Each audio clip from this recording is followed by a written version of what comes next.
Copay accumulators is when insurance companies are charging a lot more money for medicine. Almost everybody in the state of Utah has it written into their plan right now. It's about $16,000 a dose. That was a shot.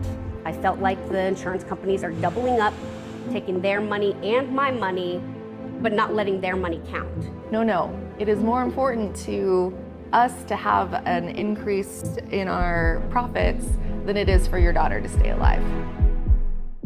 This is one bill that directly affects if people live or die. Where's the yellow? Oh, the greenery. Bun. This is the closest one we have to yellow.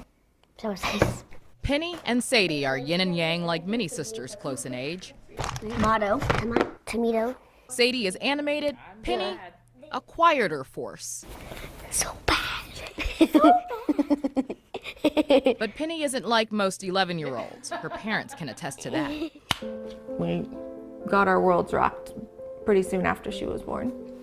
Penny has cystic fibrosis, a genetic disorder that causes the body to produce thick mucus that clogs airways and damages the lungs. My treatment is basically I wear a vest and I connect hoses to it and it shakes me really hard. It's the scariest thing that you can imagine because each lung infection, each cold can lower her lung function, and if it's due to scar tissue, that's not lung function she can regain. Would you say you've been in the hospital a lot?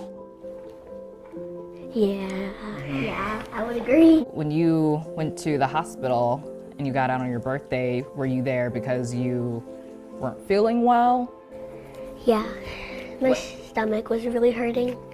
It's been feeling like that for years. Yeah. Penny takes 20 pills a day. She tells me it's an improvement from the 30 pills a day she used to take. Her parents, John and Jen Hepworth, attribute this to her well-being. Trikafta really opened that up to 90% of the people with cystic fibrosis that can use this modulator to treat the underlying causes and allow them to live a much more healthy life and add decades to their life. The price tag for Trikafta, $26,000 a month. Without insurance and assistance from pharmaceutical companies, the cost per year for Trikafta and Penny's other medications, It's going to be close to $500,000. $500,000. Yeah. For a while, the Hepworths were getting assistance from the pharmaceutical company to pay for Penny's treatments, but that assistance eventually stopped. In the past, we would fill a medication once, and that would completely fill our deductible for our insurance. And then as that went on throughout the year, it would be a lot easier for us to pay for all of the different medications and doctor visits because it goes into like a cost sharing mechanism. The first year that this copay accumulator thing happened, we went to the same scenario. We filled it. We got the medication. We thought, okay, now we should be in the clear. But then the bills kept coming. That copay accumulator John mentioned is what kept the bills coming. A copay accumulator is when insurance companies and pharmacy benefit managers, or PBMs, keep the copay assistance meant for a patient and use it for more profit. The assistance a patient would be receiving does not count toward their deductible or out-of-pocket cost. That took us from a situation where we had medical expenses that we were able to more or less keep up to all right, how are we going to come up with this extra $10,000 for this year? And so we just started putting everything on credit cards because we can't not get the medication. Trikafta helps a lot of kids with CF, so if they didn't have it, then they'd probably end up in the hospital for a long time. There's not a cheaper version, there's not an alternative, there's nothing that we can do except to buy this medication so that our daughter can live. I first met Jen during the 2023 legislative session. She was at the state capitol advocating for the Utah bill that would ban copay accumulators. The bill ultimately failed in 2023, as it did this year and other times in the past. When the insurance lobbyists come out, they talk about how it's going to increase the costs of business owners across Utah, which is factually inaccurate, and studies have been done and shows that it has not done that for any of the 19 states that have already enacted a ban. And Jen is right. Here's a map from the All Copays Count Coalition. The states in green have all passed legislation banning copay accumulators. Those in yellow, including Utah, are states that have introduced legislation that would ban copay accumulators. Those in blue have had no legislation. This chart from the AIDS Institute illustrates the average change in premiums for states with and without accumulators. The blue line is premiums in states with no accumulator laws. The orange represents states with accumulator bans. There's been no significant rise in premiums in those states that indicate getting rid of accumulators would cause premiums to increase. I talked to groups in 2 other states to see how they were able to pass their copay accumulator ban legislation: the Arizona American Cancer Society and the New York State Bleeding Disorders Coalition. The insurance industry does not like this legislation at all. They believe that there's a benefit to having a copay accumulator program in their benefits offering.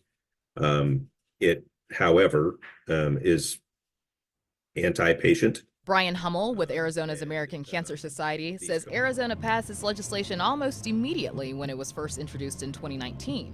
The charge was led by then-Senator Nancy Bartow, the chair of the Health and Human Services Committee. He believes Bartow's strong record and a narrow niche in patient protections and patient rights helped the bill pass with ease. She viewed this very much as a contract between the insurance provider and the patient, and that if a patient had a thought or feeling that they were